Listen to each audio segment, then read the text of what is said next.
আওয়ামী লীগ মাঠে নেই, কিন্তু তাদের হয়ে মাঠে নামার ঘোষণা দিলেন জাতীয় পার্টির চেয়ারম্যান জি এম কাদের। রাজনীতির মাঠে আবারও বড় পট পরিবর্তনের আভাস। প্রশ্ন একটাই, কেন এই সিদ্ধান্ত? দীর্ঘদিন নীরব থাকার পর অবশেষে মুখ খুললেন জি এম কাদের।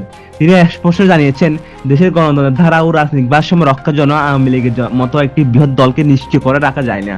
তিনি বলেন, আওয়ামী লীগ দেশের স্বাধীনতা যুদ্ধের নেতৃত্ব দানকারী দল। তাদের লাখো নেতাকর্মী আজ দিশেহারা।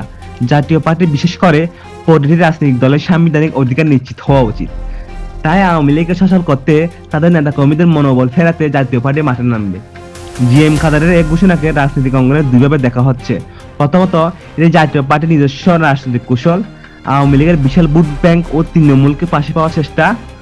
দ্বিতীয়ত, তিনি বোঝাতে চাইছেন, দেশে একদলীয় শাসনের বদলে একটি প্রতিদ্বন্দ্বিতামূলক সহনশীল রাজনৈতিক পরিবেশ দরকার। আওয়ামী লীগ মাঠে সচল থাকলে গণতন্ত্র সচল থাকবে, এমনটাই মনে করছে জাতীয় পার্টি।